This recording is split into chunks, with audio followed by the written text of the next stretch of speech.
ठाकुर जी का दूसरा रूप क्या है? चैतन्य। चैतन्य मतलब ठाकुर जी जड़ नहीं है। ठाकुर जी जड़ नहीं है। जड़ वस्तु कैसी होती है?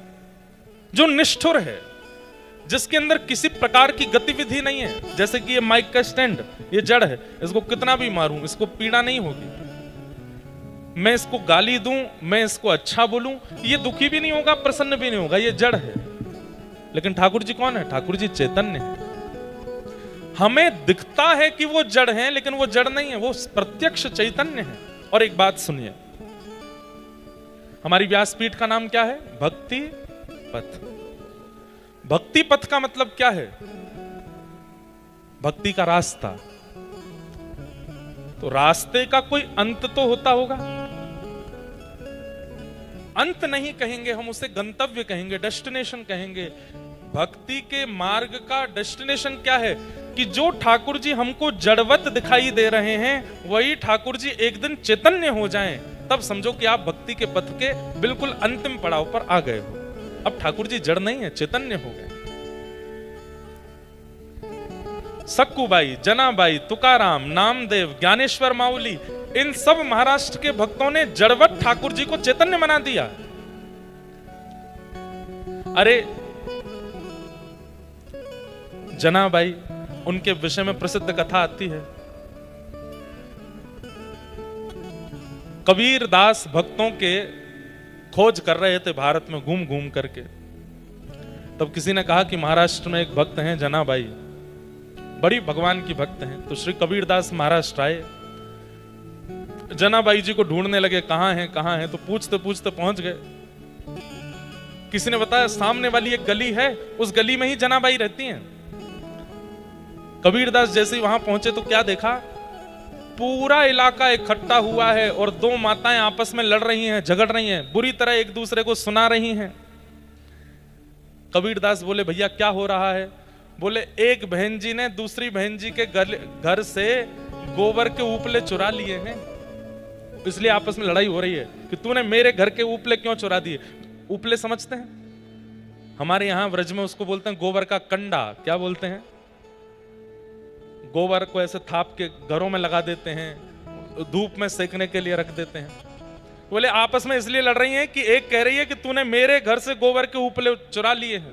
तो कबीरदास जोर से हंसने लगे, बोले भाई उपले की क्या रकम होती है? गोबर के कंडे की कोई रकम नहीं होती, कोई उठा भी ले जाए तो उस पर इतना विवाद तो नहीं करना चाहिए। कौन है ये लोग? बोले एक तो वो है फलाना नाम बता, वो दूसरे बोले ये परम भक्ता जनाबाई है।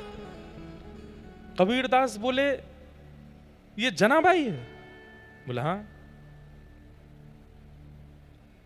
बोले मैं तो इनके दर्शन करने उत्तर भारत से आया हूं, ये सोचकर कि परम भक्त हैं, पर ऐसी परम भक्त जो गोबर के कंडे के लिए लड़ाई कर रही है, ये जनाबाई है।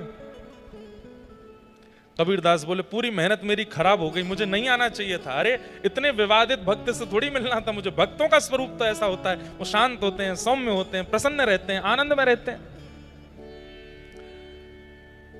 लेकिन फिर भी कबीरदास जी ने कहा इतनी दूर आए हैं तो इनकी भक्ति ढूंढ के तो जाएं, इनमें भक्ति है कैसी? तो श्री कबीरदास जी जनाबाई के पास जाके बोले, भाई अरे कितने कंडे चुरा लिए उसने आपके?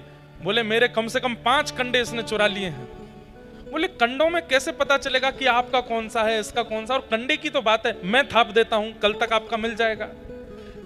जनाबाई बोली नहीं नहीं नहीं, मुझे किसी और के हाथ के थपे हुए नहीं चाहिए और इसके 5 भी नहीं चाहिए, मेरे वाले ही चाहिए। कबीरदास बोले आपके वालों की पहचान है कोई? बोले हाँ। आप कंडों कान से लगा करके देखो, जिनसे कोई आवाज ना आवे वो इसके हैं, और जिनसे विट्ठल विट्ठल विट्ठल विट्ठल आवाज आवे वो मेरे हैं। कबीरदास बोले असंभव, ऐसा हो ही नहीं सकता। कबीरदास गए और जाकर के कंडों को कान से लगाने लगे। 2-4 कंडे उठाए, उनमें से कोई स्वर नहीं आया। तभी जनाबाई के हाथ के स्पर्श का कंडा मिला, जैसे ही कान से लगाया उसमें से स्वर की ध्वनियों में निकल रहा था विट्ठल विट्ठल विट्ठल विट्ठल।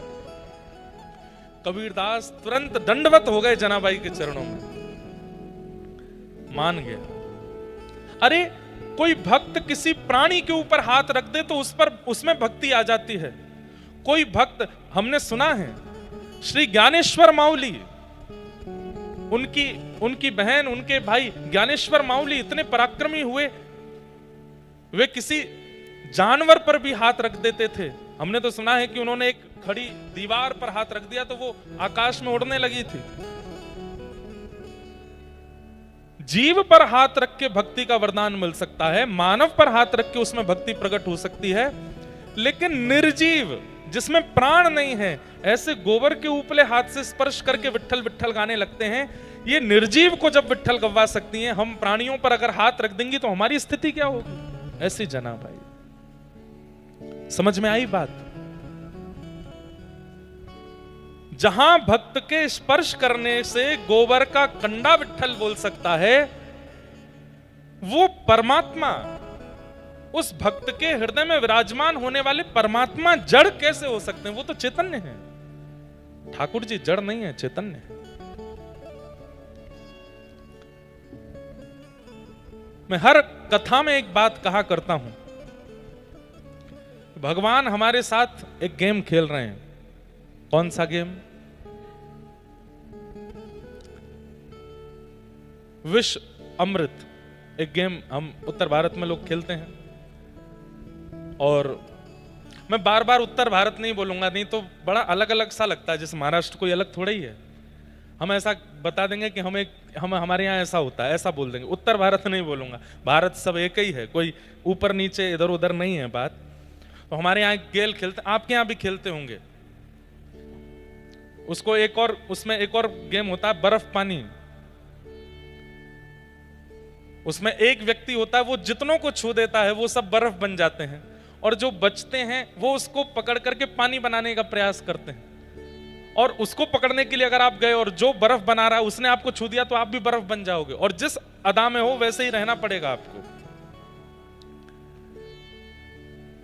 ठाकुर जी हमारे साथ ऐसा खेल खेल रहे हैं, स्वयं तो मूर्ति बन के खड़े हो गए और हमको मानो चैलेंज कर रहे हैं, तुम्हारे पास 100 वर्ष का समय है, 100 वर्ष के अंदर अंदर मुझे चलायमान करके दिखाओ। मैं मूर्ति बन के खड़ा हूं, कहीं ऐसे खड़े, कहीं ऐसे खड़े, कहीं ऐसे खड़े, कहीं ऐसे खड़े। हम भक्ति के प्रभाव से, हम नाम के प्रभाव से, हम गुरु कृपा से, अगर इन ग्रंथों की कृपा से ठाकुर जी को चलायमान कर देते हैं तो हमारी विजय हो जाती है। और वो चलायमान होने को तैयार हैं, पर हम कर नहीं पाते। ठाकुर जी जड़वत खड़े हैं हमारे सामने, लेकिन भगवान का परम स्वरूप चैतन्य है, जड़ नहीं। एक बार एक भक्त था, लड्डू गोपाल जी की सेवा करता था, पर उसके जीवन में इतना कष्ट था, इतना दुख था कि वो रोज लड्डू गोपाल जी से प्रार्थना करना था, मेरे जीवन में सुख आ जाए, मेरे जीवन में सुख आ जाए। 10 वर्ष निकल गए लेकिन उसके जीवन में सुख नहीं आया।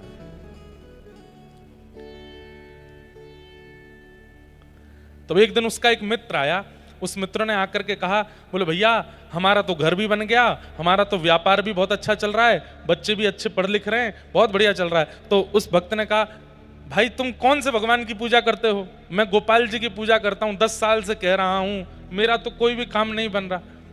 उस भक्त ने कह दिया, मैं तो शंकर जी की आराधना करता हूं, शिव आराधन करता हूं, और सुनो हम तुमको एक राय दें। बोले क्या? ये गोपाल जी की सेवा थोड़ी तुम कम करो, शंकर जी की आराधना करो, शिव भक्त, शिव जी जल्दी प्रसन्न होते हैं। और मेरा आपका, हम सब संसारी लोगों का स्वभाव ऐसा ही है, जहां की तरफ हमको लगता है कि पडला भारी है, हम वहीं की तरफ झुक जाते हैं। एक क्षण लगता है हमको छोड़ने में, अविश्वास बहुत जल्दी आता है हमारे मन में। गोपाल जी को उठा करके अलमारी में रख दिया, शंकर जी ले आया और शंकर जी की पूजा करने लगा। अगले दिन जैसे ही शंकर जी का आराधन करते समय अगरबत्ती लगाई तो अगरबत्ती का धुआं स्वाभाविक रूप से ऐसे उड़ करके इधर जा रहा था जहां अलमारी में ठाकुर जी बैठे थे।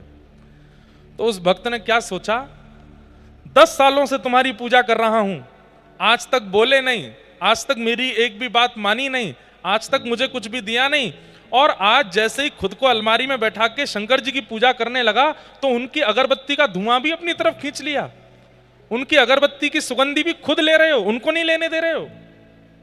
रुक जाओ, मैं आपको अलमारी से निकाल करके और कहीं रख देता हूं। जैसे ही अलमारी खोली तो क्या देखता है कि जो मूर्तिमंत लड्डू गोपाल थे वो प्रत्यक्ष प्रकट होकर के वहां बैठे थे। क्यों? क्यों? क्योंकि 10 साल उसने सेवा करके ठाकुर जी को मूर्ति ही माना था। आज पहली बार उसके मन में यह भावना आई कि इनकी भी नाक है, ये भी सूंघते हैं,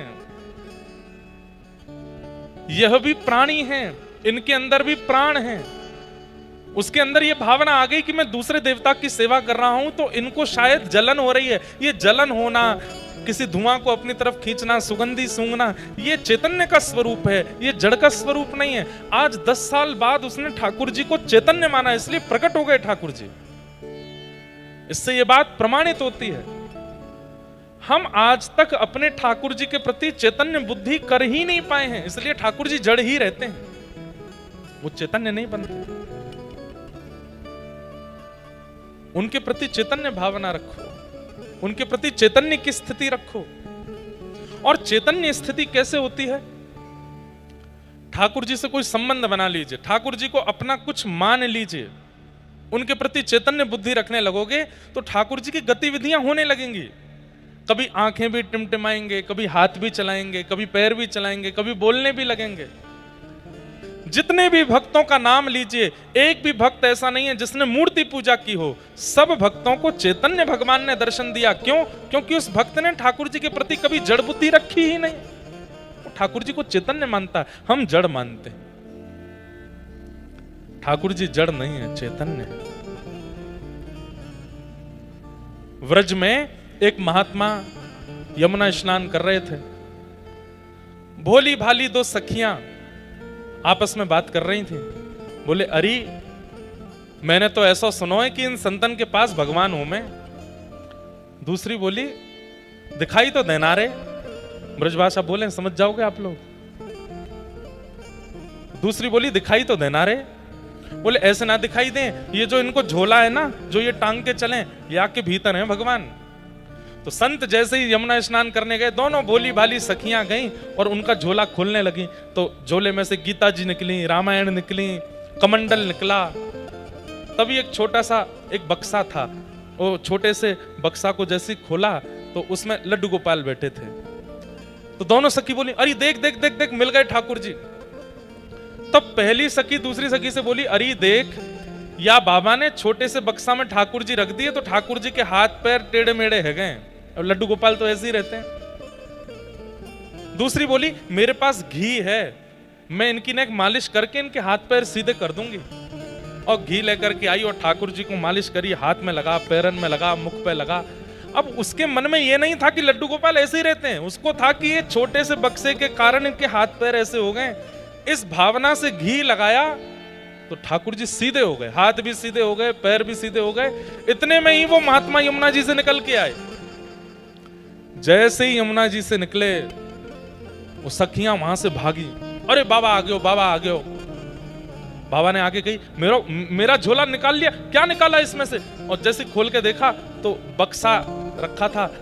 उनको डर लगा कि कहीं ठाकुर जी तो नहीं ले गए। जैसे ही खोल करके देखा तो जो लड्डू गोपाल थे वो सीधे खड़े थे, दोनों हाथ भी सीधे, पैर भी सीधे। बाबा बोले, ठाकुर जी तो मेरे हैं, 40 साल से मैं सेवा कर रहा हूं, लेकिन इनके हाथ पैर सीधे कैसे हो गए? उन सखियों को बुलाया, बोले, मैं कुछ कहूंगा नहीं, इधर आओ। तुमने क्या किया था कि मेरे ठाकुर जी के हाथ पैर सीधे कैसे हो गए? तो वो सखी बोली कि बाबा, हमें तो ऐसी लगी कि आपने अपने ठाकुर जी इतने छोटे से डिब्बा में बंद कर दिए, उनके हाथ पैर मुड़ गए, तो हमें लगी कि हाथ पैर सीधे करने के आज घी की मालिश कर दें। तो हमने घी की मालिश करी तो ठाकुर जी के हाथ पैर सीधे हो गए।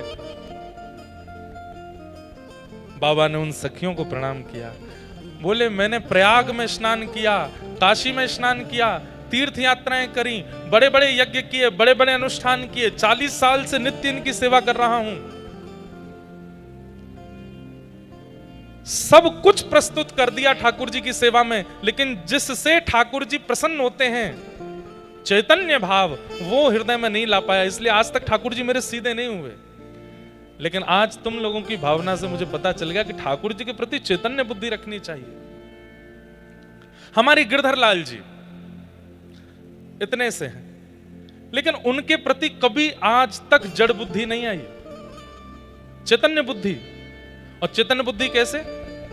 अहिल्यानगर में कथा है, ठाकुर जी को पर्ची डाल के पूछेंगे आप चलोगे? जो पर्ची ठाकुर जी के पैरों के पास जाती है समझते हैं यही उत्तर है, खोल के देखते हैं ठाकुर जी कहते हैं नहीं, मतलब नहीं जाना। अभी कुछ दिन पहले मैं साउथ अफ्रीका गया था, वहां मेरा ले जाने का मन नहीं था। मैंने कहा वहां लोग गौ मांस खाते हैं, फ्लाइट इतनी लंबी होगी, व्यवस्थाएं इतनी होती नहीं है, ठाकुर जी को घर ही छोड़ जाते हैं। पर मन में आया कि एक बार पर्ची डाल के पूछ लेता हूं। पर्ची जब डाली ठाकुर जी को तो एक आश्चर्य हुआ। मैंने पंडित जी एक थे उनसे बोला, मैंने कहा 2 पर्ची बनाओ, एक में लिखना साउथ अफ्रीका जाना है और दूसरे में लिखना साउथ अफ्रीका नहीं जाना है, 2 पर्ची बनाओ। तो पंडित जी ने पर्ची बनाई, 2 पर्ची बना करके मुझे बोले डाल दो महाराज जी। तो जैसे ही मैंने डाली तो उठाई तो उसमें लिखा था साउथ अफ्रीका जाना है। मैंने कहा ठाकुर जी तो आज्ञा कर रहे हैं जाना है। तो मैंने कहा दूसरी पर्ची भी ऐसे ही, बस दूसरी पर्ची उठाई, उसको खोल के देखा, दोनों पर्चियों में यही लिखा था साउथ अफ्रीका जाना है, नहीं लिखा ही नहीं था इसमें। मैंने पंडित जी से कहा, मैंने कि सुनो आपने दोनों पर्चियों में लिखा है साउथ अफ्रीका जाना है, दूसरी में भी लिखा साउथ अफ्रीका जाना है। वो बोले महाराज जी इतने सालों में पहली बार मैं नहीं लिखना भूल गया हूं कि मैंने नहीं लिखा था, वो इसमें है ही नहीं, मुझे समझ नहीं आ रहा है, मतलब नहीं शब्द था ही नहीं उसमें। अब मैं बड़ी आश्चर्य में पड़ गया, अब क्या करूं, ये तो दोनों पर्चियों में एक ही बात लिखी थी। तो मैंने कहा एक पर्ची और बनाओ। तो हमारे एक सखा बोले कि ठाकुर जी की जाने की इच्छा है इसलिए दोनों पर्चियों में जाना है लिखा आया है, आप दोबारा क्यों पूछ रहे हो? मैंने कहा भाई पता नहीं, मेरे को मन में लग रहा है कि कहीं ऐसा तो नहीं ठाकुर जी यूं कह रहे हो तेने दोनों पर्ची में एक ही बात लिखी है, या मेरी क्या गलती, नहीं एक पर्ची और बनाते हैं। तो एक में स्पष्ट लिखा है साउथ अफ्रीका जाना है और साउथ अफ्रीका नहीं जाना। अब मैं पर्ची डालने में घबरा रहा था क्योंकि ठाकुर जी का एक स्वभाव है, एक बार बोलते हैं ठाकुर जी, 2 बार नहीं बोलते। अगर आप दूसरी बार पूछने जाओगे तो ठाकुर जी जबरदस्ती वो बोलेंगे जो आप सुनना नहीं चाहते, इसलिए एक ही आज्ञा माननी है। तो मैंने पहले लाल जी के चरणों में प्रणाम किया, खूब कान पकड़े, मैंने कहा देखो आप गुस्सा मत होना और गुस्सा होकर के वो मत बोलना जो मैं नहीं सुनना चाहता। मेरी भूल से दोनों, हाँ लाली अभी लेता हूं बैठो। मैंने कहा मेरी भूल से दोनों पर्चियों में जाना है लिखा गया है, एक लास्ट बार बता दो जाना है कि नहीं जाना।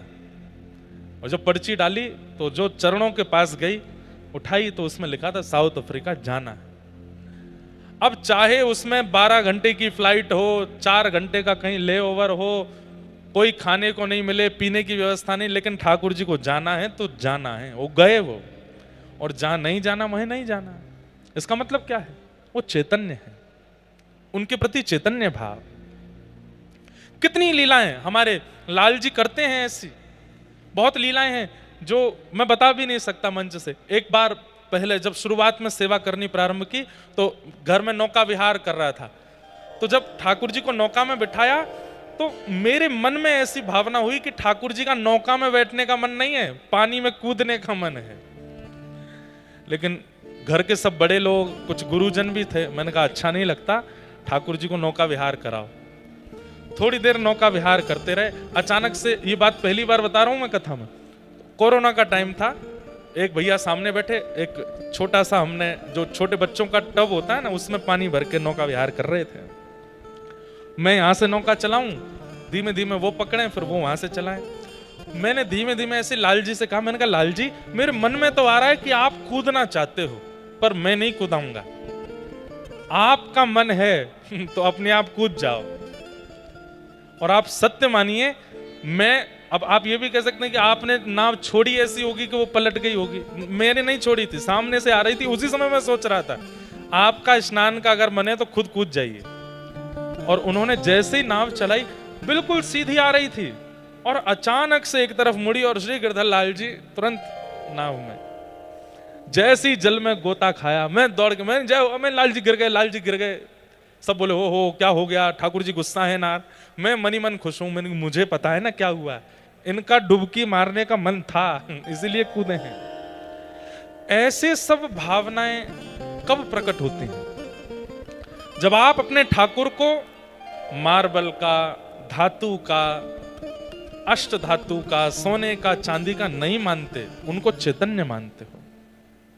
वो चैतन्य है, वो चैतन्य है। उनके प्रति चैतन्य बुद्धि रखो। भगवान का दूसरा स्वरूप है चैतन्य। हमारे एक शिष्य बैठे हैं अभी यहां पंडाल में, उनका नाम नहीं बोलूंगा। वो हर महीने 30 पर्चियां बनाते हैं और 30 पर्चियों में लिखते हैं कि ठाकुर जी आपको क्या खाना है। एक पर्ची में इडली डोसा, एक पर्ची में पूरन पोली, एक पर्ची में पंजाबी क्या कहते हैं पनीर आदि, एक पर्ची में आलू पराठा। ऐसे 30 दिन की पर्ची बनाते हैं और हर दिन अपने ठाकुर जी के आगे सुबह सुबह पर्ची उठाते हैं कि आज आपको क्या पाना है। अब चाहे जो निकल आए उसमें वही बनेगा ठाकुर जी की प्रसादी के लिए। और उसमें भावना क्या है कि ये ठाकुर जी की आज्ञा है। ठाकुर जी को चैतन्य मानो, जड़ नहीं, वो चैतन्य है। नामदेव जी को कैसे मिल गए ठाकुर जी? नामदेव जी के नाना जी वामदेव जी ठाकुर जी की सेवा करते थे। नामदेव जी दूर खड़े होकर के देखते थे और बस उनकी इच्छा होती थी कि इनकी सेवा कभी मैं करूं। वामदेव जी को कहीं जाना था तो नामदेव जी से कह गए तुम ज्यादा कुछ मत करना, बस एक काम करना। बोले क्या? ठाकुर जी का रोज भोग लगाना और भोग लगा के ही पाना। ठीक है। नामदेव जी तो बड़े खुश हो गए। भोग लगा करके जैसे ही ले गए ठाकुर जी के आगे और बोले ठाकुर जी पा लीजिए, बहुत सुंदर दाल बना है, साग बनी है, रोटी बनी है, बहुत सुंदर ये सब सामग्री पाइए ठाकुर जी। और ठाकुर जी तो खड़े हैं, पा नहीं रहे। नामदेव जी बोले आप पा क्यों नहीं रहे हो? स्वाद में कोई कमी है क्या? अरे नहीं नहीं, स्वाद में कोई कमी नहीं है, सामग्री बहुत अच्छी सिद्ध हुई है, सब कुछ बहुत अच्छा है। एक दिन 2 दिन निकल गए तो श्री नामदेव जी सोचने लगे मेरी भक्ति में कोई कमी है, इसीलिए आप नहीं पा रहे हो। नाना जी के हाथ से पा लेते हो, मेरे हाथ से नहीं पा रहे हो। पर उनको कौन बताए कि नाना जी के हाथ से भी नहीं पाते थे ठाकुर जी। लेकिन नामदेव जी इतने बालक थे, रुदन करने लगे और रोते रोते बोले अगर आपने प्रसाद नहीं पाया तो नाना जी वापस आके आपकी सेवा मुझसे छीन लेंगे और मैं वो नहीं चाहता। छुरी लेकर के आ गए और अपने गले पर रख करके बोले या तो प्रसाद पाओ नहीं तो मैं प्राण त्याग दूंगा आपने। इतने में ही ठाकुर जी प्रकट हो गए। प्रकट होकर के नामदेव जी का हाथ पकड़ लिया और पकड़ करके बोले मैं इतनी जल्दी प्रकट नहीं होता। अरे कम से कम 3-4 महीने तो मनाते मुझको, 3 दिन में प्रकट कर लिया। 3 महीने में 4 योग में दर्शन दूं, 3 दिन में। ठाकुर जी प्रकट हो गए और प्रकट होकर के खूब प्रेम से पाया। 3-4 दिन बाद जब वामदेव जी वापस आए और जब थाली लेकर के वामदेव जी गए, ठाकुर जी ने नहीं पाया तो नामदेव जी ने टोक दिया। बोले नाना जी आप तो यथावत थाली उठा के लिया, ठाकुर जी ने तो पाया ही नहीं। तो वामदेव जी हंसने लगे। बोले ठाकुर जी पाते नहीं है, बस देखते हैं। बोले ऐसे कैसे नहीं पाते, मैं तो पवाता था। बोले अच्छा मेरे सामने पवा के दिखाओ। नामदेव जी फिर आ गए। ठाकुर जी पाओ, जैसे 3 दिन पहले मेरे साथ पा रहे थे वैसे पाओ। ठाकुर जी नहीं आए। नामदेव जी बोले ऐसे नहीं आते, मुझे पता है कैसे आते हैं। गए दोबारा छुरी लेके आए और फिर से गले पर रखी। ठाकुर जी फिर प्रकट हो गए, हाथ पकड़ के बोले बड़े जिद्दी हो, ये बार बार छुरी क्यों रख लेते हो तुम गले पर, हमको धमकी देते हो। लेकिन यहां ठाकुर जी नामदेव जी से नोकझोंक कर रहे हैं, सामने वामदेव जी की आंखों में आंसू। पूरा जीवन निकल गया मेरा, आज पहली बार ठाकुर जी का अनुभव हुआ। धन्य है नामा जो तेरे ऊपर ठाकुर जी इतनी कृपा करते हैं। सीधी बात, मैंने जो कोई भी बातें यहां बताई, इन सब बातों में ठाकुर जी के प्राकट्य का मूल कारण क्या था? भैया ये जिनके भी गोपाल जी हैं इनको ले जाओ और पकड़ के बैठाओ, खूब प्रेम से कथा सुनो, नहीं तो इनके कारण और भी कथा नहीं सुन पाएंगे। जितनी भी बातें मैंने बताई, इन सब बातों में प्रधान बात क्या थी? ठाकुर जी के प्रति चैतन्य बुद्धि। वो जड़ नहीं है। आप लोग ऐसा मत करना कि कल आप सब भी छुरी लेके बैठ जाओ ठाकुर जी पाओ, नहीं। ठाकुर जी कहेंगे सुनी सुनाई बात है, नामदेव जी का चरित्र सुन के आए हो इसलिए कर रहे हो ना, कुछ नया करो। और नए में ठाकुर जी को धमकी मत देना भैया कि मैं आत्महत्या कर लूंगा नहीं तो भोजन पर, नहीं नहीं, ये सब नहीं करना। नवीनता में आप चैतन्य बुद्धि रखो। बस चैतन्य बुद्धि का प्रारंभ कहां से होता है? सबसे पहली बात, ठाकुर जी का आसन। ठाकुर जी का आसन ऐसा रखो विचार करके कि ठाकुर जी इस पर बैठेंगे तो उनको सुख मिले। कई बार हम ठाकुर जी को ऐसे आसन में रखते हैं, उसमें खुद को इमेजिन करके देखो, आप बैठते तो बैठ पाते, उसमें नहीं बैठ सकते। ठाकुर जी कैसे बैठ जाएंगे? दूसरी बात, सबसे पहला ठाकुर जी का आसन इतना सुंदर मलमल का वस्त्र हो, थोड़ा कंफर्टेबल हो, पीछे कमर लगाने के लिए मसनद हो, गद्दी हो। दूसरा, हम सबके घर के ठाकुर जी कैसे हैं? किसी घर के ठाकुर जी ऐसे हैं, किसी के घर के ऐसे हैं, मेरे ऐसे हैं। तो मन में ये भाव होना चाहिए कि ठाकुर जी पूरे दिन हम ऐसे हाथ करें तो हमारा हाथ थक जाएगा। तो ठाकुर जी के पास में एक छोटी सी छड़ी बनवा के रखो कि हे नाथ, जब जब आपका मन हुआ करे, मेरे सामने तो आप ऐसे ही रहोगे, जब मैं चला जाया करूं ये छड़ी नीचे लगा लिया करो। ये मसनद है, इस पर थोड़ा टेक लिया करो। लड्डू गोपाल है, एक हाथ उठा रहता है, उसके नीचे की थोड़ी गद्दी बनवा दो कि ठाकुर जी आपको श्रम होता होगा। ये चैतन्य बुद्धि है। दूसरी बात, वस्त्र। मौसम के अनुकूल ठाकुर जी को वस्त्र पहनाओ। अभी गर्मियां चल रही हैं तो ठाकुर जी को ऐसे हल्के वस्त्र हों, ज्यादा मालाएं नहीं गले में पहनानी, 2 माला ही पहना दीजिए, मोती की पहनाइए जो चुभे ना ठाकुर जी को। इत्र भी मौसम के अनुकूल हो। इस समय कस्तूरी का इत्र नहीं लगा सकते, इस समय शमामा का, हिना का इत्र नहीं लगा सकते, गुलाब का इत्र लगा सकते हो, खस का इत्र लगा सकते हो, मोगरा का इत्र लगा सकते हो, जो ठंडा इत्र होता है चंदन का इत्र लगा सकते हो। ठाकुर जी को इत्र लगाओ। गर्मियों में बहुत गहने मत पहनाओ, सिर पर बड़े बड़े मुकुट मत पहनाओ, कपड़े के बने हुए पाग पहनाओ, पाग को ही ठाकुर जी के सिर पर बांध दो और उसमें हल्की सी मोती की एक लड़ लगा दो, बस हल्का रहने दो ठाकुर जी को। अक्षय तृतीया आने वाली है, आज से ही चंदन घिसना शुरू कीजिए घर पे, खूब सारा चंदन निकालिए। उस चंदन को इकट्ठा करके एक बढ़िया कपड़े में डाल के निचोड़ के उसका पानी निकाल लो, चंदन का एक बॉल जैसा बन जाएगा। अक्षय तृतीया वाले दिन मुख से लेकर चरणों तक पूरा चंदन का श्रृंगार कीजिए, ठाकुर जी को ठंडा लगे। अब घरों में ठाकुर जी के सामने फुब्बारे रखना शुरू करो, छोटे छोटे फुब्बारे ले आओ, ठाकुर जी के आगे फुब्बारे रखो, उसमें इत्र लगा दो। ठाकुर जी को फूल मंडली, जहां ठाकुर जी विराजते हैं ऊपर पुष्प का बंगला बनाओ, जैसे बिहारी जी का, राधा वल्लभ जी का, राधा रमन जी का, बहुत बड़ा नहीं, छोटा छोटा बनाओ। ये सब कब करते हैं हम? जब ठाकुर जी के प्रति चैतन्य बुद्धि होती है। तो चैतन्य बुद्धि में विशेष ध्यान रखिए, सबसे पहले तो आसन का, दूसरा ध्यान रखिए वस्त्रों का, तीसरा ध्यान रखिए अंग पर लगने वाले इत्र का, और चौथा ध्यान रखिए श्रृंगार का, और पांचवा एक बहुत जरूरी काम, मिट्टी का बर्तन लाइए, उसमें जल भर के रखिए। ठाकुर जी का पास में, उसको झारी जी बोलते हैं।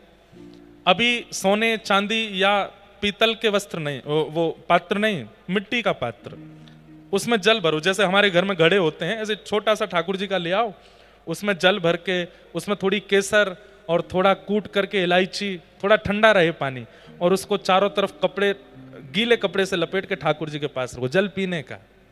ये सब कब आता है मन? मुझे बताना नहीं पड़ेगा। जब आप चैतन्य बुद्धि रखोगे तो अपने आप करने लगोगे कि ठाकुर जी को ऐसा करना है, ठाकुर जी को ये देना है। और अंतिम बात, पंखे में हम खुद नहीं बैठ सकते। हाँ, अब घर में पंखा ही है और कुछ नहीं, तो फिर ठाकुर जी भी मैनेज करेंगे। लेकिन जब हमारे कमरे में एसी है, हमारे कमरे में कूलर है, तो फिर ठाकुर जी को भी लगवाओ। आजकल छोटे छोटे कूलर भी आते हैं, एसी भी आते हैं, ठाकुर जी को लगाओ। और अंतिम प्रसाद, बहुत गर्म भोजन नहीं कराना है ठाकुर जी को। रोज छाछ बनाइए घर में, बढ़िया लस्सी बनाइए, ठाकुर जी को आम की सामग्रियां बना बना के पवाइए, पतली पतली रोटियां और ऐसी सब्जियों का प्रयोग जो गर्म, जिनकी तासील ठंडी होती है, ठाकुर जी को पवाओ। आप यहीं से प्रारंभ कीजिए, धीरे धीरे धीरे धीरे चैतन्य बुद्धि करते करते एक दिन ऐसा होगा, ठाकुर जी स्वयं स्वप्न में आकर के आज्ञा किया करेंगे, कल मेरे काजे ये बनाओ, कल मुझे ऐसे पवाओ। एक जयपुर के एक भक्त हैं, वो कहीं बाहर गए थे तो उनकी पत्नी ने ठाकुर जी का शयन कराया। तो उन भक्त को किलोमीटरों दूर, सत्य घटना है, ठाकुर जी ने आज्ञा दे करके बोला, बोले मुझे नींद नहीं आ रही है, अपनी पत्नी को अभी जगा करके बोलो मेरा जो बिस्तर है ना उसके नीचे पुराने 3-4 दिन पुराने सूखे पुष्प हैं जो कि सूख के मुझे चुभ रहे हैं, उनको निकलवाओ। रात में 2 बजे उन्होंने पत्नी को फोन किया, 10 फोन किए नहीं उठाए, तब घर के सेवक को फोन किया, बोले उनको उठाओ। 2:30 बजे कहा, बोले अभी इसी वक्त स्नान करो, ठाकुर जी के कक्ष में जाओ, ठाकुर जी जिस बेड पर लेटे हैं जो ठाकुर जी के सेज है उसमें चद्दर के नीचे पुराने पुष्प सूख गए, उनको निकालो वहां से। पत्नी बोली आप 2:30 बजे क्या कह रहे हो? बोले ठाकुर जी स्वप्न में आज्ञा कर रहे हैं। रात में 2:30 बजे पत्नी ने स्नान किया, ठाकुर जी को उठाया और जैसी चद्दर हटा के देखी तो 4 दिन पुराने पुष्प सूख के, जैसे पुष्प सूख जाते हैं तो कड़क हो जाते हैं ना, ऐसे हो गए थे, वहां पड़े थे। वो पति पत्नी दोनों रोने लगे। अगले दिन सुबह उनका फोन आया, उन्होंने बताया, बोले महाराज जी कल ऐसे लीला हुई। तो चैतन्य बुद्धि रखेंगे ठाकुर जी आपके संग लीला करने लगेंगे। एक व्यास जी कथा कर रहे थे और कथा में वो बोल रहे थे यशोदा मैया ने ठाकुर जी को पकड़ के ऊखल से बांध दिया, ठाकुर जी को ऊखल से बांध दिया। ओहो अब 7 बज गए, आगे की कथा हम कल सुनाएंगे। व्यास जी कथा करके चले गए।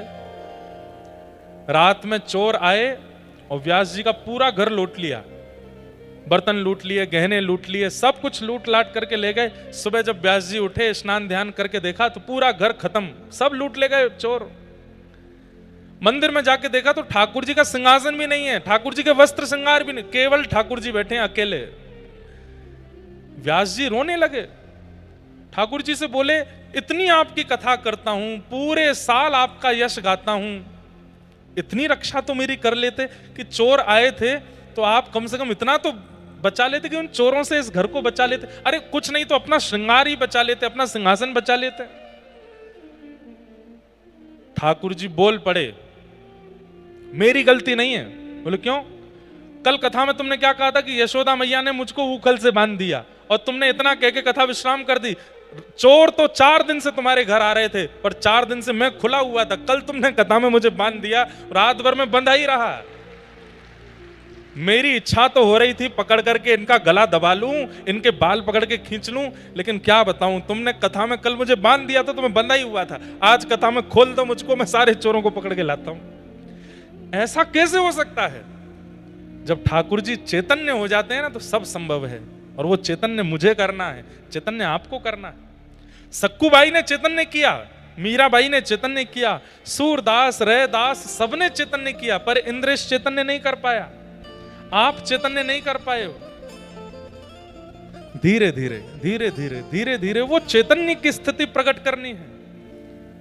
ठाकुर जी बोलने लगे, ठाकुर जी कहने लगे, चैतन्य। और जैसे ही ठाकुर जी चैतन्य हो जाएंगे ना, फिर भक्ति का जो सुख मिलेगा, भक्ति में जो आनंद आएगा, वो आनंद अलग होगा। फिर संसार में चाहे जो हो जाए आपके साथ, आपको कष्ट नहीं होगा, आपको इस बात की प्रसन्नता मेरे ठाकुर जी चैतन्य है मेरे साथ, और वो चैतन्य हमें करना है।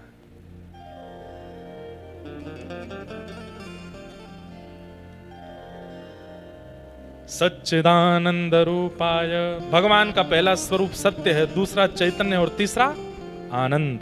ठाकुर जी आनंद हैं, ठाकुर जी आनंद प्रदान करते हैं, उनका स्वरूप आनंद है। विश्वोत्पत्त्यादि है तवे। अब देखो कथा शुरू हुई लगभग 4:30 पौने 5 बजे, अभी बज रहे हैं 6, 6:15 होने वाले। पिछले 2 घंटे में आप लोग इतने आनंद में बैठे हो, नीचे जमीन पर बैठे हो, पंखे की हवा में बैठे हो, लेकिन एक टक बैठ करके कथा सुन रहे हो। क्यों? क्योंकि ये सुख नहीं है, ये प्रसन्नता नहीं है। यहां जो अनुभूति आपको हो रही है इस वक्त, उसी को आनंद कहते हैं, आनंद कहते हैं।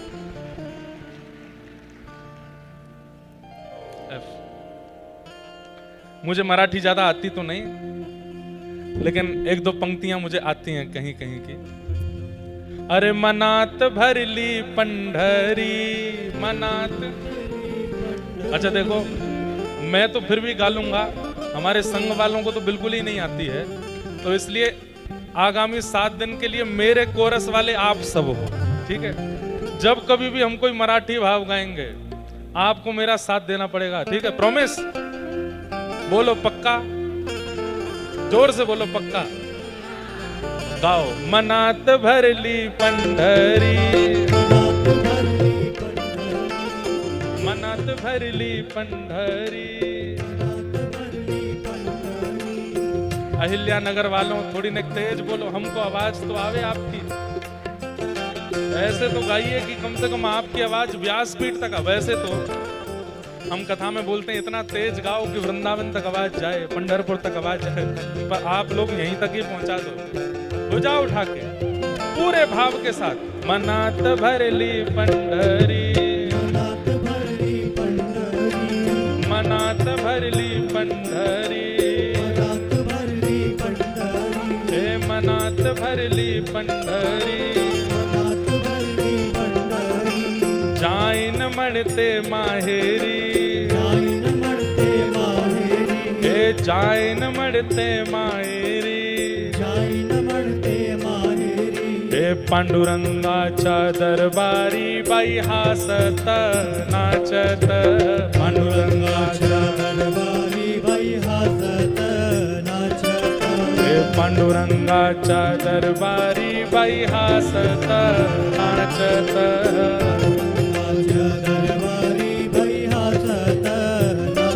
हे चंद्रभागेच वालवंट,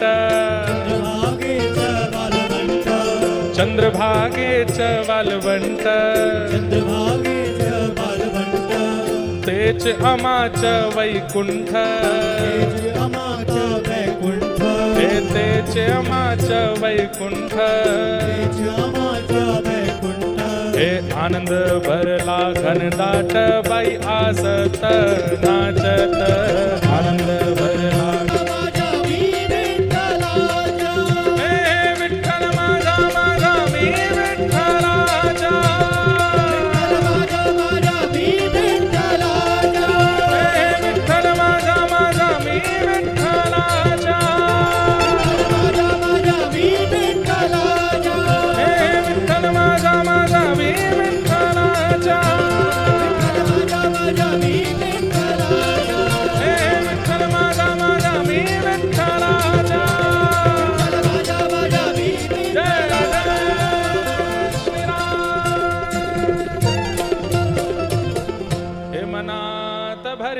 पंढरी।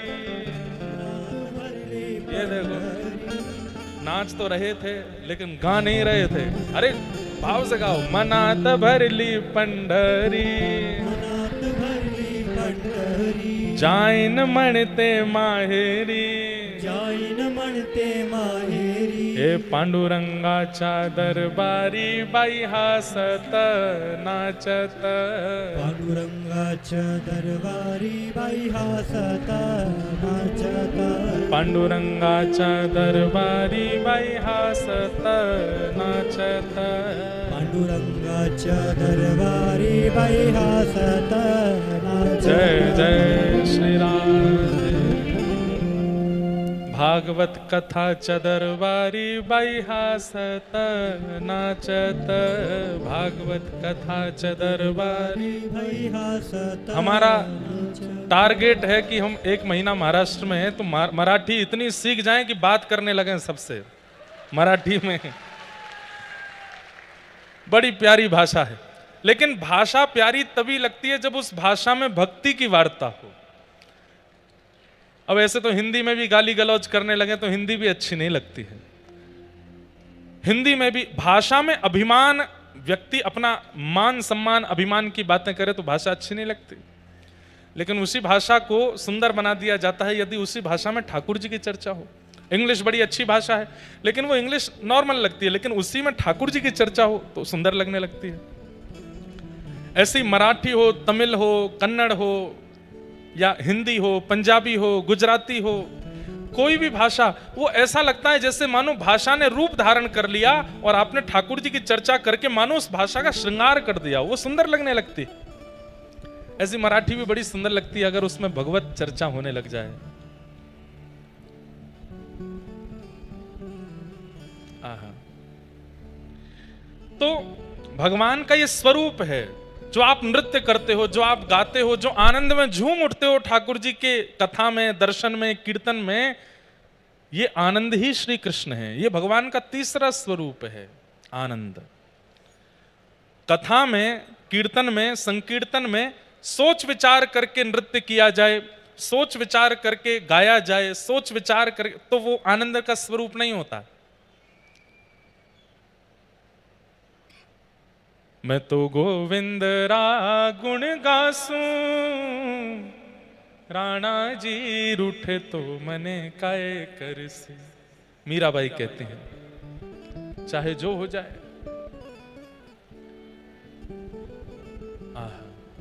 तो आनंद भगवान का स्वरूप है। इस प्रकार भगवान के 3 रूपों का वर्णन किया, सत्य, चैतन्य, आनंद। भगवान के कर्म क्या हैं? विश्वोत्पत्त्यादि है, तवे उत्पत्ति करना, पालन करना और संहार कर देना विश्व का। और तीसरा रूप क्या बताया? गुण, तापत्रय विनाशाय, 3 प्रकार के तापों का जो विनाश करते हैं। एक बात बहुत ध्यान से सुनिए, बालकों बैठ जाओ, बैठ जाओ, जय हो राम कृष्ण हरि, बैठ जाओ लालाओ। जाओ, माता जी चली जाएंगी छोड़ के, जाओ चलो दौड़ के, पर हम ले जाएंगे पकड़ के वृंदावन, जाओ। तापत्रय विनाशाय, 3 प्रकार के ताप होते हैं। ताप मतलब कष्ट, आदिदैविक, आदि भौतिक और आध्यात्मिक। 3 प्रकार के दुख हैं हमारे जीवन में। आदि दैविक दुख क्या है? किसी के द्वारा आपको दुख दिया गया। क्यों दुखी हो भाई? बोले पत्नी बहुत लड़ती है हमारी, इसलिए दुखी है। क्यों दुखी हो भाई? बोले माताजी पिताजी बहुत डांटते हैं। क्यों दुखी हो? बोले भाई जो है वो लड़ रहा है। क्यों दुखी हो? बोले पड़ोसी हमारी सुनता नहीं है। आपके दुख का कारण क्या है? कोई और है, किसी और की वजह से आप दुखी हो, वो आदि दैविक ताप। आदि भौतिक ताप, बुखार है इसलिए दुखी हो, सिर में दर्द है इसलिए दुखी हो, पेट में दर्द है इसलिए दुखी हो, मतलब शारीरिक कोई कष्ट है इसलिए दुखी हो, आदि भौतिक ताप। और आध्यात्मिक ताप किस लिए दुखी हो? बोले वर्षा हो गई भैया, सारी फसल बर्बाद हो गई, देवताओं के द्वारा, प्रकृति के द्वारा दिया गया दुख। ये 3 ही दुख होते हैं हमारे जीवन में। किसी व्यक्ति के द्वारा दिया गया दुख, स्वयं से प्रकट किया गया दुख, या फिर देवताओं के द्वारा दिया गया दुख। ये 3 ही दुख हैं जीवन में, चौथा दुख नहीं होता। लेकिन ठाकुर जी की शरणागति लेने वाले के ये तीनों दुख समाप्त हो जाते हैं। वो अत्यंत सुखी, अत्यंत आनंदित हो जाता है। आपके महाराष्ट्र के संत श्री एकनाथ जी महाराज, एकनाथ जी का नाम सुना है? उनका एक अभंग मुझे बहुत अच्छा लगता है। माझे माहिर पंढरी आहे भी वरे चातिरी। एक बात तो मैं अपने ऊपर मोहर लगाऊंगा, वृंदावन के वक्ताओं में शायद मैं ही हूं जो इतनी मराठी बोलता हूं। और हो सकता है मुझे नहीं पता हो, और भी बोलते होंगे, लेकिन पंढरीनाथ की इतनी कृपा है कि 2-4 पद तो मुझे याद है, और ये महाराष्ट्र में कथा होती मैं बोलता ही हूं। माझी बहिण चंद्रभागा करित से पाप भंग, माझी बहिण चंद्रभागा एका जनार्दनी शरण, एका जनार्दनी शरण। एकनाथ जी का ये पद बहुत अच्छा लगता है, किसी दिन गाऊंगा, सबके साथ गाऊंगा। तो श्री एकनाथ जी महाराज, उनके विषय में आता है कि उनको कभी गुस्सा नहीं आता था। दुनिया चाहे जो कर दे, लेकिन एकनाथ जी को क्रोध नहीं आता था। और व्यक्ति को क्रोध ना आवे, इसका मतलब ठाकुर जी देखो, काम, क्रोध, लोभ, मोह, ईर्ष्या, द्वेष, अभिनिवेश, अहंता, ममता, चिंता, इनमें से कोई भी आपके ऊपर प्रभाव नहीं डाल रहा है। इसका मतलब ठाकुर जी आपको मिल गए हैं, ये इस बात का प्रमाण है। आपको क्रोध आता है, अभी ठाकुर जी मिले नहीं। आपके चित्त में काम प्रकट होता है, ठाकुर जी मिले नहीं हैं। कोई भी वस्तु देख करके मुंह में पानी आ जाता है। अभी ठाकुर जी नहीं मिले, चटोरे हो आप। ईर्ष्या, किसी की उपलब्धि देख करके उससे ईर्ष्या होने लगती है, इसका मतलब ठाकुर जी नहीं मिले अभी आपको। एकनाथ जी महाराज के साथ कोई घटना घट जाए, उनको क्रोध ही नहीं आता था, तो इस बात का प्रमाण था कि ठाकुर जी उनको मिल गए। एक बार की बात, पैठण, यहां से कितना दूर है पैठण, किसी को पता है? 100 किलोमीटर बस। पैठण वो तो भैया धाम है जहां श्री एकनाथ जी महाराज विराजते थे। पैठण मैं कभी गया नहीं हूं, पर देखते हैं अगर यहां से ज्यादा दूर नहीं होगा, जल्दी जाके आ सकते हैं तो एक दिन जाएंगे, दर्शन कराएंगे पैठण। तो वहां पैठण में एक ब्राह्मण थे,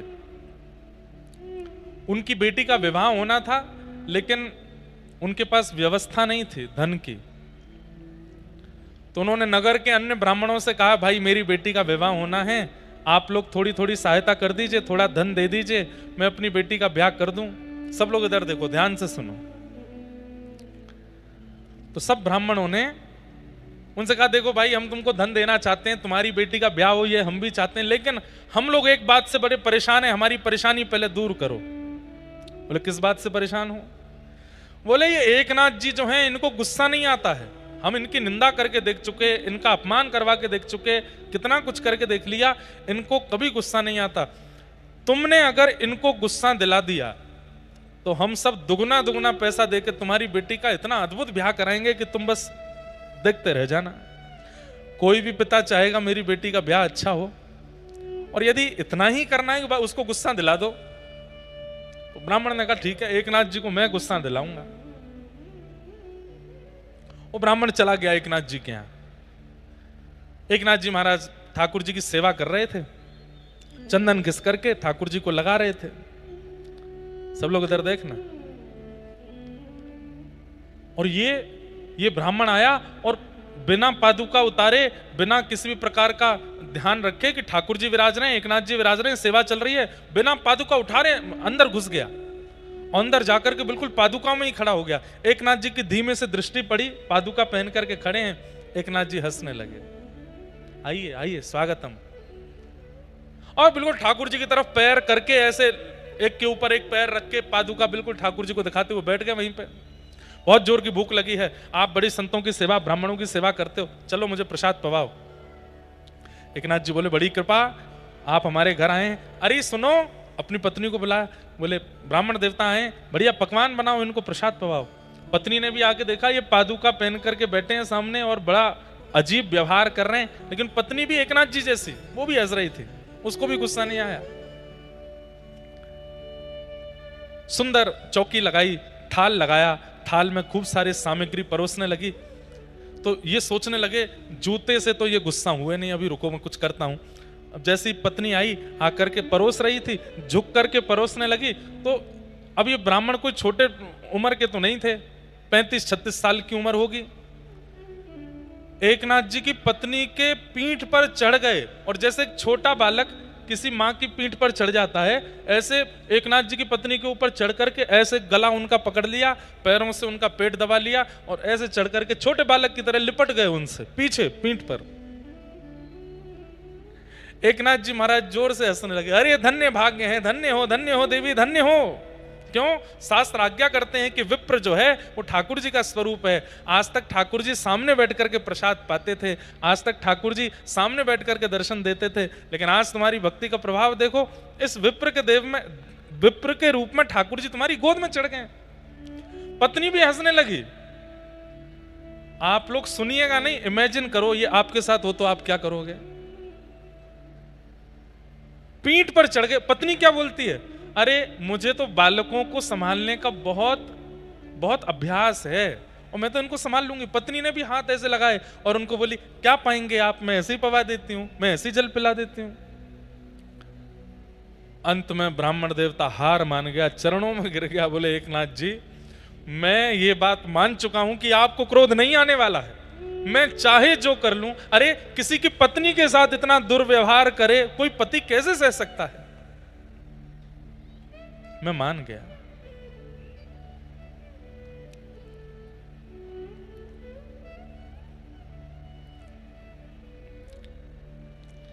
असली बात यह है कि मेरी बेटी का विवाह है और मुझे पैठण के ब्राह्मणों ने कहा कि मैं आपको गुस्सा दिलाऊंगा तो वो सब मेरी बेटी के ब्याह के लिए जो धन राशि है मुझे देंगे, इसलिए बस मैं आपको गुस्सा दिलाने आया, मेरा आपसे कोई बैर नहीं है।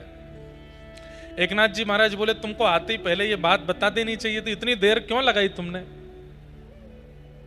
कोई ब्राह्मण से धन लेने की आवश्यकता नहीं है, तुम्हारी बेटी का विवाह पंडरीनाथ भगवान करेंगे, सब व्यवस्था होगी, चिंता मत करो। और श्री एकनाथ जी महाराज ने ठाकुर जी से प्रार्थना की, कहां से व्यवस्था हो गई और उस ब्राह्मण की पुत्री का अद्भुत विवाह हुआ, ठाकुर जी ने विवाह कराया। क्रोध नहीं, कहीं ना कहीं भगवत प्राप्त व्यक्ति ऐसा हो जाता है, उसको फर्क नहीं पड़ता, फिर चाहे जो हो जाए उसके साथ वो प्रसन्न ही रहता है, वो आनंद में ही रहता है, वो सुखी ही रहता है। मुझे और आपको यदि छोटी छोटी बातों पर क्रोध आना, काम होना, कभी मन ललचाना, ईर्ष्या होना, मोह होना, ये सब स्वभाव में अगर प्रकट हो रहा है तो इस बात को मान लीजिए कि ठाकुर जी बहुत दूर हैं अभी आपसे। छोटी छोटी बातों की तो बात क्या, बड़ी से बड़ी घटना हो जाती है और आप मुस्कुरा करके सह लेते हैं, तो समझ जाओ ठाकुर जी आस पास ही हैं, बस कुछ ही देर में, कुछ ही दिनों में प्रकट होने वाले हैं। कितनी भी बड़ी भयानक स्थिति क्यों ना हो जाए, आपका मन एकाग्र है तो इसका मतलब ठाकुर जी आपके साथ हैं। तापत्रय विनाशाय श्री कृष्णाय वयम नमः। 3 प्रकार के तापों का जो विनाश करते हैं ऐसे श्री कृष्ण को हम प्रणाम करते हैं, उनको हम वंदन करते हैं। भागवत जी के महात्म्य सुनाया गया। श्री सूत जी महाराज से सौनकादि ऋषियों ने प्रश्न किया है कि इस कलिकाल में भगवत प्राप्ति का सर्वोत्कृष्ट साधन क्या है, सर्वश्रेष्ठ साधन क्या है, इस कलयुग में भगवान कैसे मिलेंगे, कृपा कर हमें बताओ। तब सूत जी महाराज कहते हैं, कालव्याल मुखग्रास त्रासनेणास हेतवे श्रीमद्भागवतम शास्त्रम कलौकीरेण भाषितम। कालव्याल मुखग्रास त्रास नृणास हेतवे। इस कलयुग रूपी, काल रूपी सर्प के मुख में हम लोग व्याल के रूप में हैं, भोजन के रूप में हैं, चूहे के रूप में हैं, और जब जब ये काल चाहेगा तब तब हमारे प्राण हरण कर सकता है। लेकिन प्राण हरण काल करे उससे पहले भागवत जी की सन्निधि लेकर के भागवत में बताए गए समस्त मार्गों का यदि व्यक्ति पालन करने लग जाए तो उसका कल्याण इस कलिकाल में हो सकता है, उसको ठाकुर जी मिल सकते हैं। करना क्या है, केवल श्रीमद् भागवत की कथा सुनो और व्यास जी के द्वारा बताए गए नियमों का पालन करो, बस। लोग सुनते तो हैं पर करते नहीं हैं, लोग समझते भी हैं लेकिन करते नहीं हैं, लोग लिख भी लेते हैं लेकिन करते नहीं हैं, और कई लोग करने का प्रयास करते भी हैं लेकिन लंबे समय तक टिक नहीं पाते उस स्थिति में। यहां जो सुना जाए उसको तुरंत पालन में लेकर के आओ, व्यवहार में लेकर के आओ, और लंबे समय तक उस व्यवहार में रखो उस चीज को, तभी कथा सुनना सार्थक है। नहीं तो यहां बैठ करके 3 घंटा समय नहीं बर्बाद करना है, यहां बैठ के जो सुना उसको तुरंत पालन करो, तुरंत मान जाओ। और ये बात मैं आपको प्रमाणित रूप से कह रहा हूं, कथा में सुनी गई बात का जैसे ही आप पालन करने लगेंगे, पालन ही आपका कल्याण कर देगा, पालन ही आपका उद्धार करेगा, बस आप करने लगो।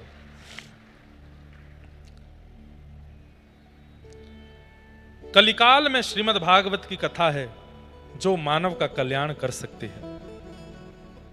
तब पूछा गया कैसे कल्याण होता है, कृपा कर इसका थोड़ा महात्म्य हमें बताओ। तब सूत जी महाराज ने बताया, एक बार नारद जी पृथ्वी पर भ्रमण करते हुए वृंदावन गए, तब वृंदावन में उन्होंने एक नव युवती को देखा, एक नई युवान, उसके गोद में 2 वृद्ध लेटे थे। नारद जी ने पूछा तुम कौन हो, तो उसने बताया मैं भक्ति हूं और ये दोनों मेरे पुत्र हैं।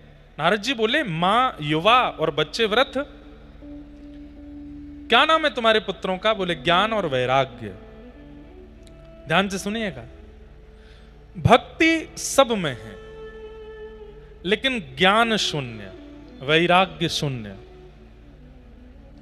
भक्ति है पर ज्ञान नहीं है, भक्ति है पर वैराग्य नहीं है। अब गणेश जी का आप लोग दर्शन, कल हम लोग श्रीमन डगरू सेठ गणपति जी का दर्शन, मेरा नियम है अगर मैं पुणे के आसपास कहीं भी आ रहा हूं तो पुणे के लोग जानते हैं कि मैं डगरू सेठ दर्शन करने जरूर जाऊंगा। मैं मुंबई जा रहा हूं तो हो सकता है मैं सिद्धि विनायक नहीं पहुंच पाता, ट्रैफिक भी होता है, लेकिन पता नहीं क्यों पुणे आऊंगा तो मैं श्रीमन डगरू सेठ हलवाई गणेश जी का दर्शन जरूर करता हूं। गणेश जी का दर्शन करके भक्ति तो हम प्रकट कर देते हैं, हाथ जोड़ लेते हैं, लेकिन गणेश जी का दर्शन करके ज्ञान क्या होता है? गणेश जी कानों से बताते हैं कि अपने श्रवण शक्ति को विराट रखो। ये बड़े कान इस बात का प्रमाण है कि भाई कथा सुनने के लिए इतने छोटे से दोने नहीं, इतने बड़े बड़े दोने रखो। जैसे किसी को खीर बहुत अच्छी लगती हो तो वो छोटी कटोरी देख करके बड़ा उदास हो जाता है, अरे इतनी सी कड़ी में खीर क्या पीऊंगा, बड़ा वाला कटोरा लेके आओ। तो मानो गणपति अपने कानों से आज्ञा देते हैं कि भाई संसार की बातें सुनने के लिए तुम्हारे कान जितने उतने ही रखो, लेकिन जब भक्ति की चर्चा सुनो, सत्संग की चर्चा सुनो तो मेरे बराबर कान होने चाहिए, बड़े बड़े पात्र रखो अपने पास। दूसरी आज्ञा क्या करते हैं? लंबोदर, पेट भी बड़ा है। बोले क्या कह रहे हैं? बोले भाई संसार का व्यंजन पाना हो, एक बड़ा पाव खा सको इतनी ही जगह रखना पेट में, लेकिन जब भक्ति की चर्चा हो, सत्संग की चर्चा हो, ज्ञान की चर्चा हो तो इतना ही जगह रखना कि 7 दिन की कथा सुनने के बाद भी ऐसा लगे अभी तो कुछ सुना ही नहीं हमने। ये 7 दिन तो बहुत कम है महाराज जी, अगली बार अहिल्यानगर 1 महीने के लिए आना, 1 महीना कथा सुनाना। हमारी भूख भरी नहीं, हमारा पेट भरा नहीं है अभी। लंबोदर और ग्रहण शक्ति, नासिका भी लंबी है गणेश जी की। वो नासिका दीर्घ करके श्री गणपति जी कह रहे हैं मानो संसार के व्यंजनों के प्रति, संसार की वस्तुओं के प्रति सुगंधी अपनी नासिका के समान ही रखना, लेकिन श्री ठाकुर जी के चरण कमल की सुंदरता और सुगंधी के लिए अपनी नासिका इतनी लंबी कर लो कि अहिल्यानगर से वृंदावन तक पता चलता रहे आज राधा वल्लभ जी का श्रृंगार कैसा, राधा रमण जी के चरणों में इत्र कौन सा लगा, बिहारी जी कैसी सेवा करा रहे हैं। वो सब ग्रहण शक्ति से।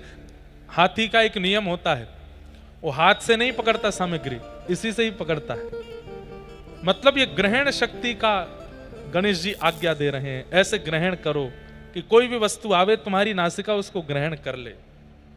ग्रहण का भाव। संसार के प्रति नेत्रों को मूंद के रखो, किनारे में रखो। एक तरफ गुरु और दूसरी तरफ गोविंद, इन दोनों के भाव से अपना दर्शन करो। अनेक अनेक भाव, मतलब भक्ति के साथ में ज्ञान का होना बड़ा आवश्यक है।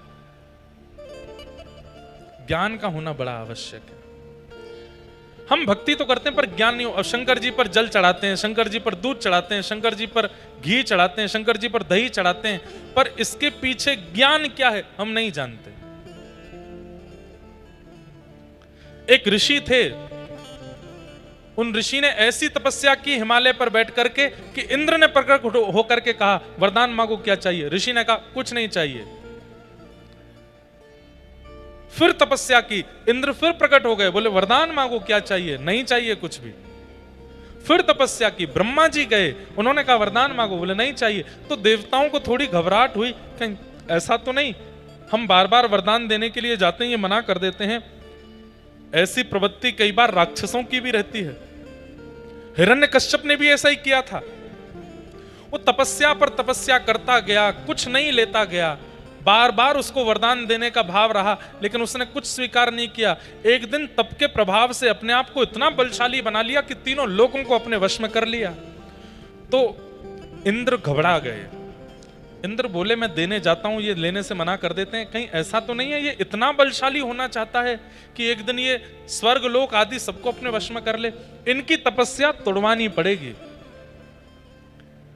तब उन्होंने महादेव से जाके कहा, महादेव एक ऋषि हैं, हिमालय पर्वत पर रहकर तपस्या करते हैं, आप कैसे भी करके इनका स्थान जो है उसको जला दो।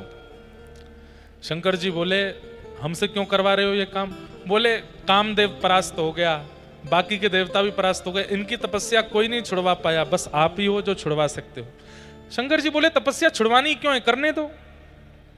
नहीं नहीं भगवान, ये इतना बलशाली हो जाएगा, एक दिन देवलोक को अपने वश में कर लेगा, हम सब इसके बल के सामने सूक्ष्म हो जाएंगे, इसकी तपस्या तोड़वानी है। तो देवताओं के बहुत आग्रह पर भोलेनाथ हैं गए, और वो ऋषि तो गए थे वन में, उनका जो आश्रम था शंकर जी ने उसको अंतर ध्यान कर दिया।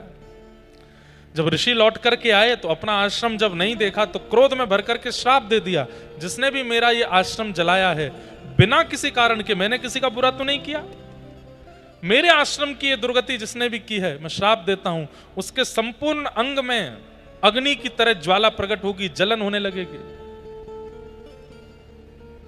महादेव का अंग ज्वलनशील होने लगा, पसीना पसीना हो गए, लाल पड़ गया पूरा अंग। खूब गंगा जल डाला, खूब जल डाले, लेकिन किसी भी प्रकार से वो अग्नि शांत नहीं हुई। अग्नि नहीं लगी है, लेकिन अंग में ज्वलनशीलता वैसी ही हो रही है जैसे आग लगने वाले को होती है। तब नारायण के पास जब ये बात पहुंची, तब भगवान ने अपनी परम प्रिया कामधेनु माता को भेजा और कहा आप अपने थनों से जाकर के दुग्धाभिषेक करो। जैसी कामधेनु मैया ने अपने थनों से दुग्धाभिषेक किया, जहां जहां दुग्ध की बूंदें पड़ी वहां वहां वो अग्नि शांत होती चली गई और महादेव अति प्रसन्न हुए। महादेव ने कहा किसने भेजा कामधेनु तुम्हें?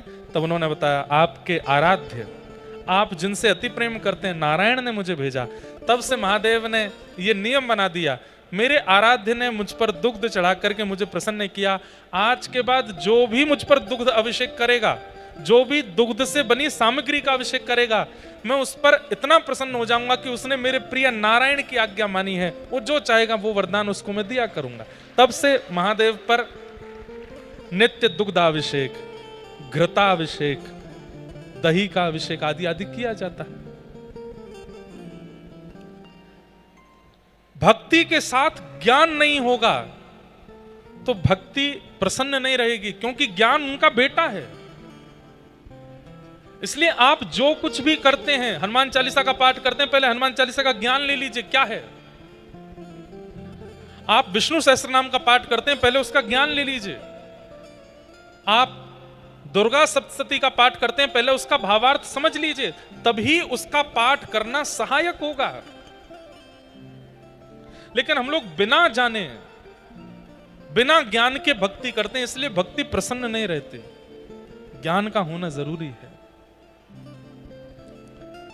और भक्ति के दूसरे पुत्र का नाम है वैराग्य। वैराग्य का मतलब क्या है? वैराग्य का मतलब घर छोड़ना नहीं, राग रहित व्यक्ति को वैराग्य कहते हैं। सब लोग ध्यान से सुनिए, इधर देखो, जो राग रहित है उसी को वैराग्य कहते हैं। राग रहित मतलब आपने मुझे माला पहनाई और आपके प्रति मेरा इतना वो हो गया, अब आप चाहे कुछ गलत भी करते हो तो भी मैं आपकी प्रशंसा करता हूं, नहीं नहीं ये तो बहुत अच्छे हैं, ये तो बहुत ऐसे हैं, ये राग है। वैराग्य का मतलब क्या है? तुम चाहे मुझे माला पहनाओ, तुम चाहे मुझे गाली दो, तुम्हारे प्रति मेरी कोई दुर्भावना नहीं और कोई सद्भावना नहीं, मैं एक रस हूं, ये वैराग्य है। हम कथा करते हैं, हमको हजारों लोग प्रेम देते हैं, लेकिन हजारों में से सैकड़ों लोग बुरा भला भी बोलते हैं, लेकिन दोनों के प्रति एक ही भावना रखना, यह वैराग्य है। एकनाथ जी की चर्चा हुई, श्री एकनाथ जी महाराज पर एक मुस्लिम व्यक्ति ने, सबने कथा सुनी है, 108 बार अपने मुख का झूठन थूका, लेकिन एकनाथ जी उसके प्रति सम ही रहे। जो प्रसन्नता माला पहनाने वाले के प्रति एकनाथ जी की रहती थी, वही प्रसन्नता से उसको भी देख रहे थे। इसको वैराग्य कहते हैं। हम लोग ऐसे नहीं हैं। कोई हमारे प्रति अनुकूल है तो हम अनुकूल व्यवहार करते हैं, और कोई हमारे प्रति प्रतिकूल है तो हम उसके प्रति प्रतिकूल ही रहते हैं। वैरागी व्यक्ति कैसा होता है? अनुकूल प्रतिकूल दोनों के प्रति सम रहे। श्री दत्तात्रेय भगवान के 24 गुरु हैं। श्री दत्त प्रभु ने वैराग्य भाव की स्थापना की, इसलिए उनको दिगंबर कहते। इसलिए आप कभी भी दत्त प्रभु के अनुयायियों से मिलोगे, जैसे हम जय श्री कृष्ण कहते हैं, जय सिया राम बोलते हैं, वो बोलते हैं दिगंबरा। दिगंबरा मतलब मतलब आकाश ही जिसके वस्त्र हैं वो दिगंबर, जो कुछ नहीं पहनता आकाश को ही पहन करके रहे वो दिगंबर है। आकाश को पहन के रहे वस्त्र ना पहने, इसका मतलब क्या है? जो किसी के उड़ावे में ढके ना, सदा मुक्त है, उसको दिगंबर कहते हैं। हम सब मुक्त नहीं, हम सब बंधन में हैं।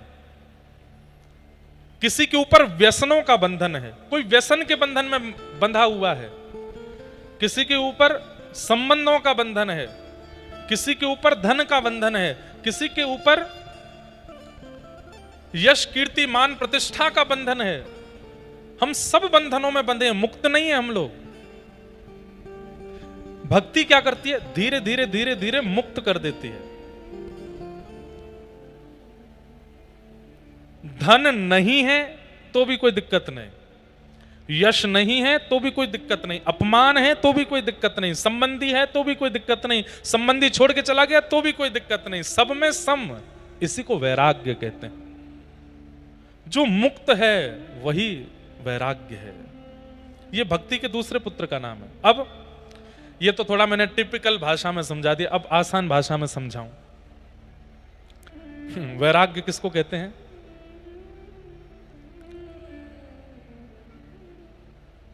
घर छोड़ना वैराग्य नहीं है। घर में रहते हुए किसी के प्रति आसक्त ना रहना, यह वैराग्य है। 56 भोग सामने रखे हैं लेकिन उन पर मन का ना ललचाना, यह वैराग्य है। करोड़ों रुपयों से भरी हुई कोई सामग्री आपको मिल गई लेकिन उसके प्रति भी लोभ ना आना, यह वैराग्य है।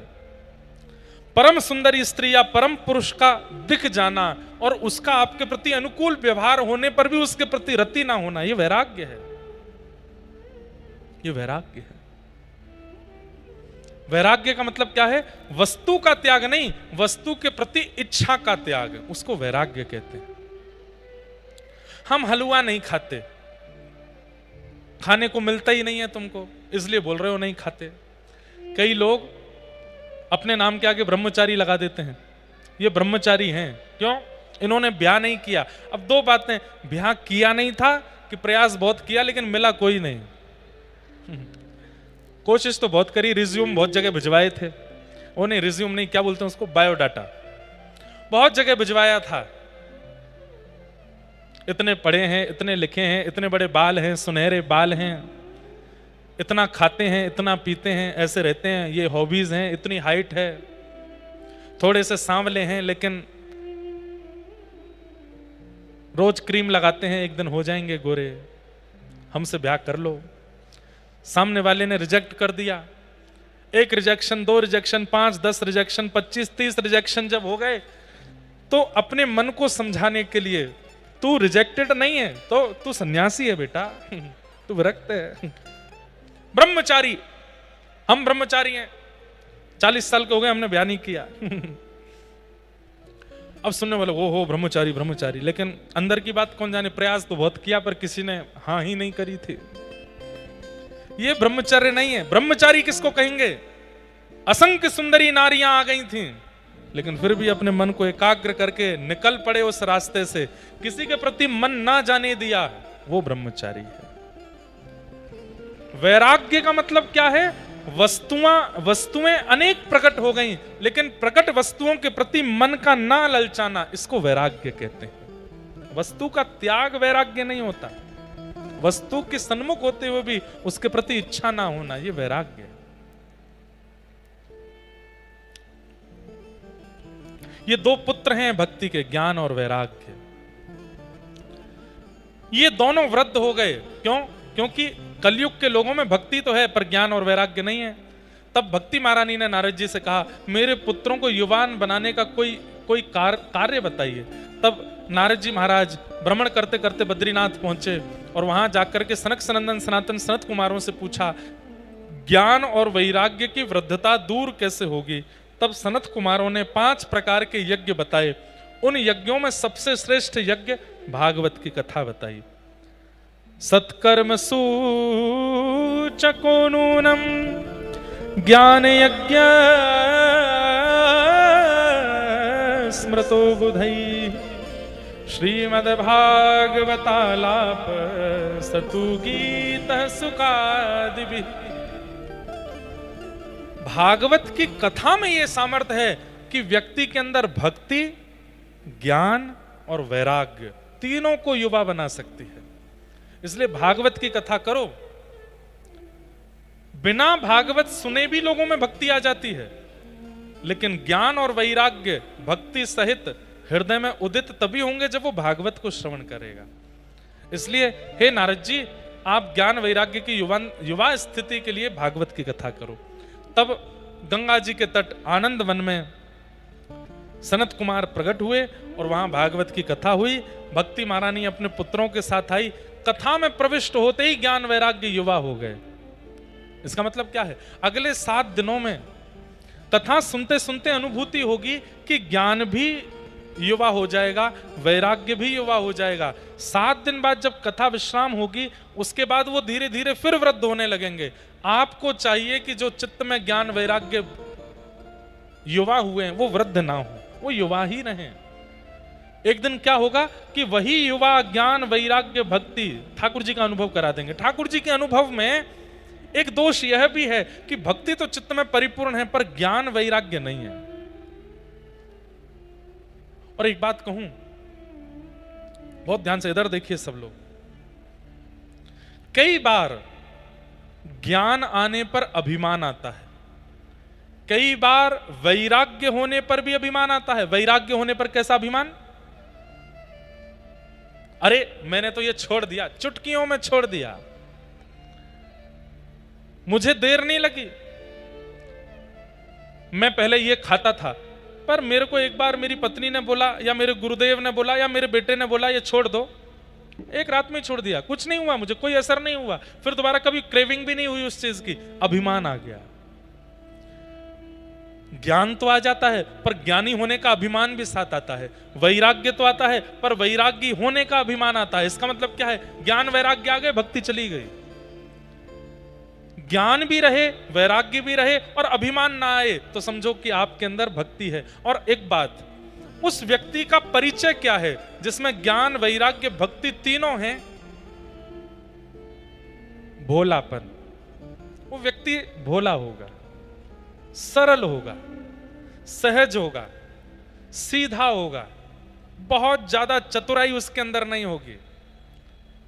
तो समझ जाओ कि ज्ञान भी अपनी जितना होना चाहिए उतना है, वैराग्य भी जितना होना चाहिए उतना है, और भक्ति भी जितनी होनी चाहिए उतना है। भोला है, सरल है। महाराष्ट्र के भक्तों में एक बात देखने में आती है, यहां के भक्तों का चरित्र जब आप देखेंगे, वो भोले बहुत हैं, सरल हैं, सीधे हैं, सहज हैं। इसलिए विठोबा को बहुत प्रिय हैं, क्योंकि भोले।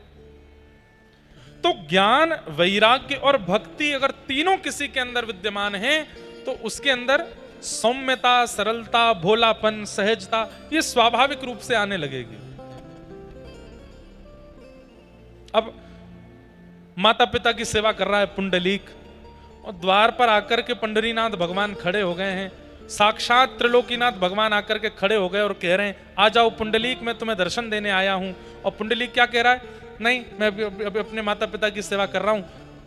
लक्ष्मी जी बोली, पुंडलीक द्वार पर ठाकुर जी खड़े हैं, कोई आसन तो दे दो। आसन के रूप में ईंट खिसका देता। कितना सीधा है पुंडलीक, कितना भोला है। यही मैं और आप होते, हम कुछ कर रहे होते, ठाकुर जी द्वार पे आ जाते, तो हमारे पास योजनाएं बहुत हैं करने को, हम करते। और सबसे बड़ी बात, अगर हम माता पिता की सेवा कर रहे होते, ठाकुर जी आ जाएं, तो हम सबसे पहले छोड़ के भागते। ठाकुर जी आ गए, चलो। पर पुंडलीक नहीं गया, क्यों? भोला है, सीधा है। तो इसलिए इन 7 दिनों में ज्ञान, वैराग्य और भक्ति तीनों को चित्त में स्थापित कीजिएगा, और ये देखते रहिएगा कि आप यदि सरल हो, आप यदि सहज हो, आप यदि भोले हो, आपके अंदर चतुराई ज्यादा नहीं है, इसका मतलब जितना ज्ञान होना चाहिए उतना है, जितना वैराग्य होना चाहिए उतना है, जितना भक्ति होनी चाहिए उतनी चित्त में है, तभी आप इतने सरल, सहज और भोले हो। कथा सुनते ही तीनों युवा हो गए। भक्ति सुतौ तौ तरणौ गृहीत्वा प्रेमैक रूपा सहसा विरासी। श्री कृष्ण गोविंद हरे मुरारे नाथेति नामानि मुह वदन्ति। भक्ति महारानी ज्ञान वैराग्य के साथ युवा हो गए और भागवत की कृपा से ज्ञान वैराग्य भक्ति सबके चित्त में स्थापित हुई। तो भागवत जी का पहला महात्म क्या है कि भक्ति ज्ञान वैराग्य तीनों युवा होते हैं कथा सुनने से। अब भागवत जी के दूसरे महात्म में चलते हैं। बस हम 10-15 मिनट में और कथा कहेंगे। कल से तो कथा का समय नियमित रहेगा 4, 4:15 से 7। आप सब लोग 3 बजे ही आ जाना। हाँ, गर्मी तो बहुत है बाहर, गर्म, हमारे यहाँ से ज्यादा गर्म है यहाँ पर, लेकिन आप गर्मी सह के आ जाना, ठंडक हम दे देंगे, शीतलता हम दे देंगे खूब। ये हमारा काम है, कथा सुना करके, प्रेम भक्ति सुना करके। अभी तो पहला दिन है, अभी तो धीरे धीरे खूब रस बढ़ेगा। पहले दिन तो पहचान ही होती है, आप मुझे पहचानो मैं आपको पहचानूं, धीरे धीरे पहचान बढ़ेगी और प्रेम रस प्रकट होगा चित्त से। दूसरी बात बहुत ध्यान से सुनिएगा। नारद जी महाराज ने प्रश्न किया, के विशुद्ध्यन्ति वदन्तु मह्यम सप्ताह यज्ञेन कथामयेन। कथा सुनने से कौन कौन से पाप दूर होते हैं, कृपा करके हमें बताओ। मतलब कौन कौन से पाप करने वाले लोग अगर कथा सुनने आ जाएं तो वो पाप मुक्त हो जाते हैं। तब यहां पर बता रहे हैं, अगर आपसे भी कोई हो गया हो तो समझ लीजिएगा। हाँ, ये मानवा पाप कृतस्तु सर्वदा सदा दुराचार रता विमार्गगा क्रोधाग्निदग्धा कुटिलश्च कामिनः सप्ताह यज्ञेन कलौ पुनन्ति ते। सबसे पहली बात, जिसने अपने जीवन में सारे पाप किए हैं, ये मानवा पाप कृतस्तु सर्वदा, कोई पाप ना छोड़ा हो, अगर वो भी कथा में आकर के बैठ जाए और पहले दिन ही संकल्प ले ले कि हे भागवत जी, मैंने बहुत पाप किए हैं लेकिन मैं अब पवित्र होना चाहता हूं, मैं संकल्प लेता हूं जीवन में दोबारा कभी पाप नहीं करूंगा, बस आप मुझे पवित्र कर दीजिए। आप ये संकल्प ले लीजिए कि मैं दोबारा पाप नहीं करूंगा, और ऐसा संकल्प लेके 7 दिन की कथा सुनो, आज तक जितने पाप बने सब नष्ट हो जाएंगे। एक कथा सुनाऊं। एक ब्राह्मण थे, उनके यहां एक सेवक काम करता था। सब लोग इधर देखो। उस सेवक की मृत्यु हो गई।